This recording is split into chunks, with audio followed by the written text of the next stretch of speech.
The second red flag that I wasn't aware of is that they wanted to video me the day after I received stem cells, which was less than 24 hours later. They brought the video camera into my hospital room, and I declined to do this video because it was way too soon to see any results of the stem cells, because they told me it takes at least 3 months.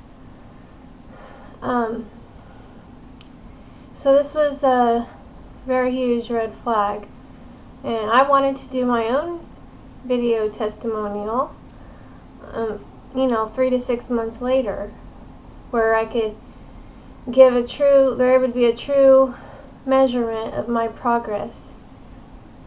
And the third red flag was that I went home with about 5 different medications, and Dr. Perez told me that the stem cells would not be affected by the toxins and the drugs, because with a diseased liver can be poisoned by the toxins of pharmaceutical drugs and gave me very bad side effects. So the first week after I had the stem cell treatment, I had nightmares and migraines and night sweats and nosebleeds, and I felt absolutely awful.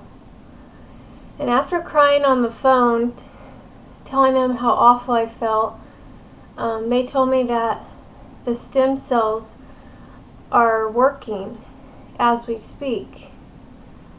And I believe that we do not know enough about stem cells to know if they were damaged by the pharmaceutical drugs or the toxins, because why wasn't my liver regenerated?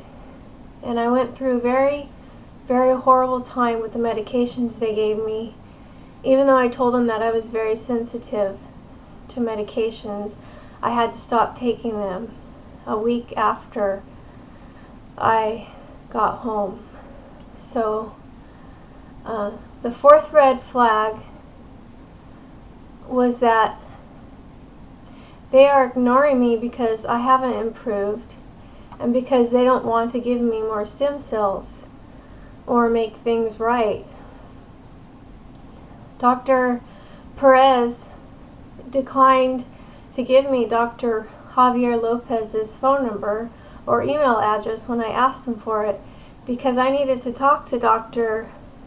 Lopez about my situation, about receiving more stem cells, or what we could do because I haven't improved. And Dr. Perez's excuses were that he couldn't give me his email address because the receptionist, Giselle, was out to lunch, which was about 3 p.m. And I know that Dr. Perez had his email address because he had forwarded one of my emails to him. And secondly, he didn't want to give me Dr. Lopez's cell phone number because he said that he didn't want his cell phone to ring during his meetings.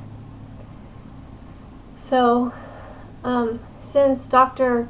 Lopez was the one that made the financial decisions, I needed to contact him. But for some reason, Dr. Perez didn't want me to contact Dr. Lopez. So that was the fourth red flag, was that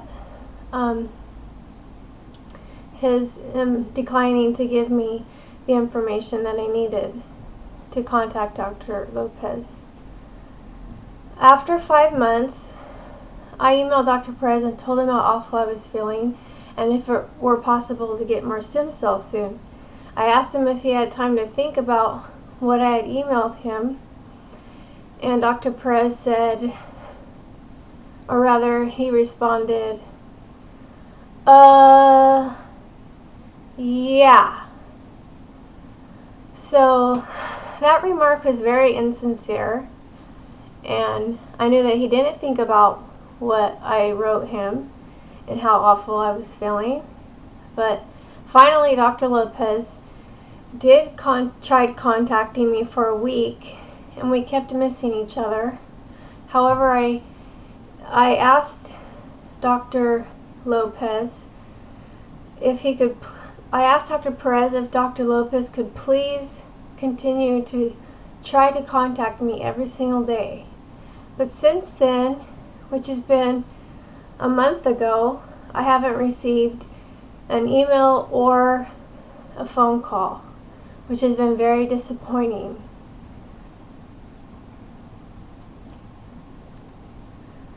The fifth red flag was that the fifth red flag is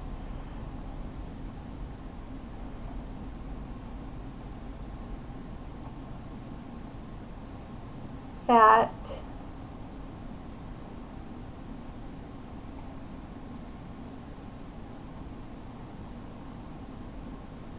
so after spending $25,000 at this luxury hospital, all he has to say is, well, your liver hasn't gotten any worse.